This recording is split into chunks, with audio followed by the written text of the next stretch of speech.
E aí pessoal, tudo bem? Eu sou o Nick, esse aqui é o Nick Mix. E você já leu tanto quadrinho, ou pelo menos viu tanto um filme que ficou querendo saber mais e algumas curiosidades do personagem? É por isso que hoje eu vou falar sobre 10 curiosidades do Peter Parker. Caso você não saiba quem é o Peter Parker, é o Homem-Aranha. E essa foi a primeira, não, brincadeira, vai ter 10.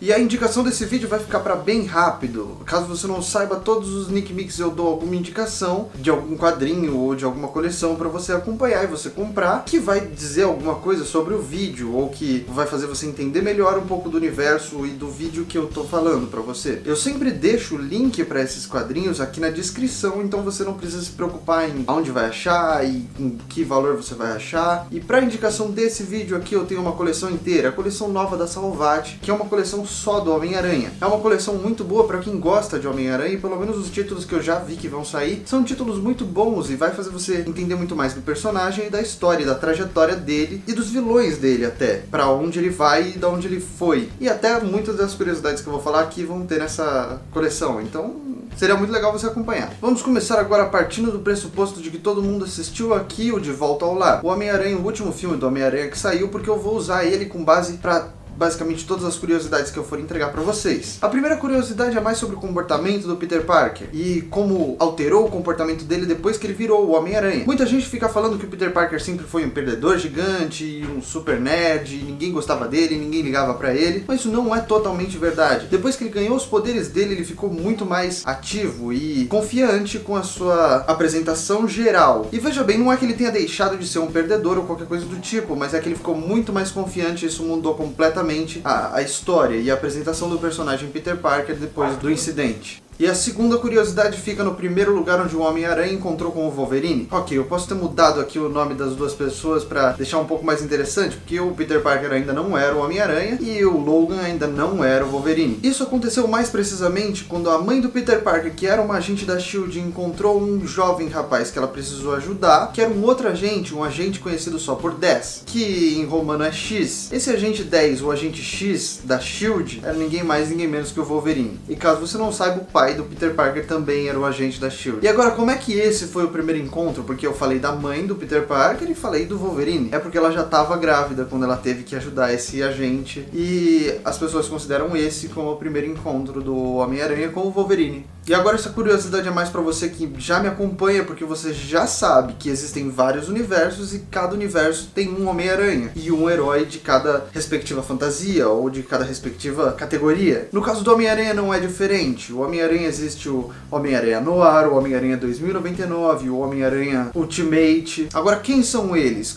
O que eles fazem? Qual é a diferença deles pro Homem-Aranha? Eles são todos iguais? Eles são todos muito semelhantes? Não, eles não são semelhantes. Pelo menos não tanto assim. Nós temos várias vertentes de Homem-Aranha. Nós temos, por exemplo, o Ultimate, que é o Miles Morales. Ele é conhecido como o Homem-Aranha que mais se aproximou do público geral da Marvel, por ser um Homem-Aranha mais crível, um Homem-Aranha mais palpável, um Homem-Aranha com mais defeitos, entende? Não era o Homem-Aranha super idealizado que era o Peter Parker, que sempre conseguia fazer piada, e mesmo tendo dificuldade, e blá blá blá, ele não era distante das pessoas que lia. Por isso que ele foi um dos Homem-Aranhas que mais causaram emoções com o público e o que foi mais bem aceito com o outro traje do Aranha. Um fato interessante é que o Miles Morales é mencionado no filme novo do De Volta ao Lar. Se você assistiu esse filme, você vai lembrar de uma cena onde o Peter tem que tirar uma informação de um assaltante que ia comprar as armas que o Abutre estava vendendo. Eis que o Peter chega com aquela voz toda grave e distorcida pra cima dele e ele fala: você não sabe fazer isso, né? Você não sabe como tirar a informação de alguém, né? Porque dá pra ver que você não é assim. E eles conversam e ele descobre que ele pode só conversar com o cara e ele vai dar informação pra ele, porque ele tem um sobrinho, ele se preocupa e ele não faz aquilo porque ele quer, ele faz aquilo porque ele precisa. Esse sobrinho é o Miles Morales, o que levanta muita hipótese pro que pode vir a acontecer no universo Marvel daqui pra frente. O que seria muito bacana se ele aparecesse realmente, ou se ele virasse o Homem-Aranha também. E para você que por algum acaso é fã do Aranha Escarlate, quem é ele? Ele é um clone do Peter Parker, isso fica muito claro na saga O Clone do Homem-Aranha. E fica muito claro quem ele é e qual é o personagem, e que ele não é um personagem nem ruim e nem bom. Ele é um personagem que é exatamente igual ao Peter Parker, por isso que ele é um clone. E se você conhece e gosta do Quarteto Fantástico, saiba que ele já quase foi membro do Quarteto Fantástico. E por que quase? Não é que ele não tenha conseguido êxito, é só que ele já tentou realmente exercer uma função dentro da equipe, só que ele não conseguiu a vaga. O Quarteto Fantástico já trabalhou com um monte de gente durante a sua trajetória, e não é por isso que eles evitaram de trabalhar com o Homem-Aranha. E mesmo não tendo conseguido a vaga, ele pelo menos conseguiu um bom amigo, que foi o Tocha Humana. E eventualmente eles trabalhariam juntos no Fundação Futuro, que foi uma reformulação do quarteto. E agora essa é pra você que fica shippando o Homem-Aranha com tudo que é ruiva que aparece pra ver o filme no cinema. Você provavelmente conhece a Mary Jane. Eu não sei por que você força tanto essa barra assim, ele já foi casado com ela. Mas como assim já foi casado? Eles se divorciaram? Eles não estão mais juntos? Aconteceu alguma coisa entre eles? Existe um babado das estrelas? Não, ele na verdade precisou fazer um acordo com o demônio que exigiu que fosse apagado esse casamento, porque o amor da Mary Jane era a coisa mais importante que tinha pro Peter Parker, e ele precisava de alguma coisa tão importante porque a tia dele ia morrer.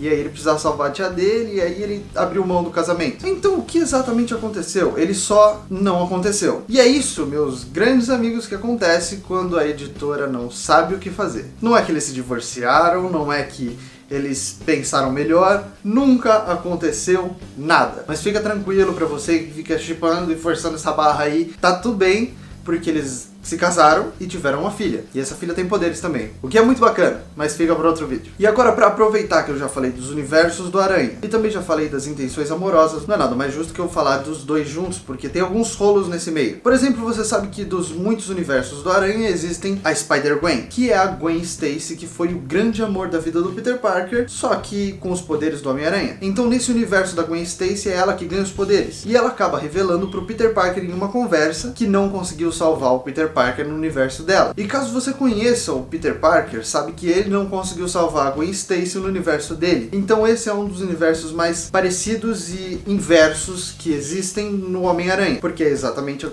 contrário que aconteceu. Um fato interessante é que dentro desse universo do Spider-Gwen, o MODOK, que é um personagem muito legal, é o Donald Trump. Mas e aí, se essa Gwen agora tá viva e esse Peter Parker também encontrou ela e eles conversaram, então eles ficaram juntos, né? Porque eles dois se amam muito. Não, eles amavam o respectivo deles nos universos deles. Eles não amavam as pessoas que eles se tornariam depois de ganhar os poderes. Mas você pode ficar tranquilo porque a Gwen Stacy fica com o Miles Morales e aí tudo fica bem porque eles são um casal muito bonitinho. E essa aqui é pra você que ficou surpreso do Tony Stark não deixar o Homem-Aranha fazer parte dos Vingadores. Pelo menos forçar a barra para que ele não fizesse parte tão cedo. O Homem-Aranha já fez parte dos Vingadores e isso é bem explícito nos quadrinhos, quando depois que eles passam da iniciativa dos Novos Vingadores, eles precisam criar uma nova força-tarefa que seja tão forte quanto os Vingadores, que esteja um passo acima dos Defensores, por exemplo. Então o Homem-Aranha não entra direto para os Vingadores, mas ele entra primeiro para os Novos Vingadores e depois ele passa para os Vingadores. Então pode ficar tranquilo porque eventualmente nos filmes isso vai acontecer. Inclusive no Guerra Infinita ele provavelmente já vai estar como Vingador. Agora esse é para você que lembra do filme Guerra Civil, Capitão América Guerra Civil. Você lembra que a parte do Peter Parker foi muito emocionante, todo mundo ficou muito feliz de ter visto ele lá e como ele foi apresentado e como ele foi utilizado. Mas quem lia quadrinho não foi bem essa reação que teve, porque eles poderiam ter usado ele muito melhor. Por exemplo, nos quadrinhos, a iniciativa é para as pessoas tirarem as máscaras e mostrarem a verdadeira identidade e ninguém mais ter identidade secreta. E como vocês sabem, o Peter é uma pessoa que guarda muito bem a identidade dele e pouquíssima gente sabe da verdade. Basicamente é só ele e mais pra frente a Mary Jane. Mas isso nos quadrinhos. A reformulação nos filmes mostra que ele é bem mais tranquilo conforme a identidade dele. E pra família dele, pros amigos dele, ele é bem mais tranquilo com a identidade dele do que ele é nos quadrinhos. E isso mostra todo o peso de quando ele teve que tirar a máscara e mostrar quem ele era no arco Guerra Civil. Então eventualmente ele mostrou a sua identidade e todo mundo ficou sabendo quem era o Homem-Aranha. Isso acarretou em muitos problemas da vida do Peter Parker. A tia dele quase morreu, a Mary Jane teve que ficar um tempo com a SHIELD, muita coisa aconteceu, o Venom acabou descobrindo quem ele era, mas teve um período de redenção, então foi uma coisa muito pesada, mas que depois acabou se ajeitando com alguns acordos que ele fez, mais ou menos parecido com aquele acordo da tia May. E agora essa curiosidade aqui é mais pra você que é fã de cinema e gosta muito do Leonardo DiCaprio, por exemplo. E você deve conhecer também, se você gosta de cinema, o James Cameron. você deve conhecer também o Arnold Schwarzenegger. Esses eram todos personagens citados como possíveis personagens do Homem-Aranha. Antes do filme do Tobey Maguire, ou qualquer especulação de filme que realmente fosse virar verdade, James Cameron foi cotado para ser diretor do filme do Homem-Aranha, onde Leonardo DiCaprio seria o Homem-Aranha e o Dr. Octopus seria o Arnold Schwarzenegger. É bizarro pensar isso e seria muito esquisito, então graças a Deus que nada disso aconteceu. E agora essa curiosidade aqui vem de antes do Homem-Aranha se tornar filme ou uma produção cinematográfica, como algumas séries do Netflix. Bem antes disso, em 1977, o Homem-Aranha foi uma série. E não foi uma série muito boa, não. Ela já foi uma série também no Japão, que também não foi uma série muito boa, não. Eu acho que eles deviam ter esperado um pouco mais, pelo menos pra chegar na Netflix e dar um jeito nisso daí, porque essas séries realmente foram horríveis. Mas já existiram séries antes desses filmes. Se você quiser ver, você pode ver, mas é por sua conta e risco. Eu estou falando que não é bom, então não assista. Mas você vai assistir, porque todo mundo fala que não, você vai lá e assiste, que nem eu vou lá e assisto porque todo mundo falou que não era pra assistir. E é isso, pessoal, então essas foram as curiosidades sobre o Homem-Aranha. Caso você queira saber mais sobre o personagem, é só deixar aqui nos comentários o que você achou desse vídeo e o que você quer saber mais sobre ele. Eu provavelmente vou te responder, quem sabe, com um vídeo. Se você tiver uma curiosidade sobre o Homem-Aranha, é só comentar aqui embaixo que eu vou ler e vou ficar muito feliz de saber mais curiosidades sobre ele. Além de ser um personagem que eu gosto bastante, é um personagem que todo mundo tem bastante carinho. Então se você souber alguma coisa que eu não citei aqui, por favor, comenta aqui embaixo. Não esquece de me seguir nas minhas redes sociais, no meu Instagram, que é _NickBook, no meu Twitter, que também é _NickBook. E esse vídeo aqui eu tô fazendo especialmente para as pessoas que gostaram da minha crítica. Foi um vídeo muito bem aceito que eu realmente não estava esperando esse retorno todo. Eu tive um retorno muito grande e muito bacana com a minha crítica do Homem-Aranha. Se você quiser ver, tá aqui no cartão. É uma crítica onde eu falo tudo o que eu achei do De Volta ao Lar e como eu gostei bastante do vilão e do filme e dos preceitos dele. Eu não falei tudo o que eu achei do filme porque eu não consegui... Sabe, toda hora que eu assisto o vídeo, eu lembro de coisas que eu poderia ter falado e que eu deveria ter falado. Mas mesmo assim é uma crítica muito boa que eu não deixei faltar basicamente nada lá. São pequenos detalhes que eu lembro de vez em quando, mas sempre vou lembrar. Se você quiser saber, é só me perguntar lá no vídeo da crítica, que eu converso sobre isso lá nos comentários com todo mundo que me pergunta, que queria assistir e que já viu e que tá falando o que gostou e o que não gostou. E eu sei que eu prometi que o Nick Mix ia mudar de data, mas eu ainda não consegui nenhuma métrica para escolher uma outra data, por isso que saiu no domingo esse Nick Mix também. Caso você não saiba, eu tô tentando mudar esse Nick Mix de horário e de data, porque eu preciso da ajuda de vocês para saber que dia é o melhor dia para eu lançar o Nick Mix. Eu vou fazer de tudo para me adequar a um dia bom, mas eu não tô achando o domingo o melhor dos dias que eu posso chegar no meu público, vocês. Então é isso, pessoal. Se você gostou desse vídeo, não esquece de deixar o joinha, compartilhar com aquele seu amigo que provavelmente tem uma estante parecida com a minha. E tchau, pessoal!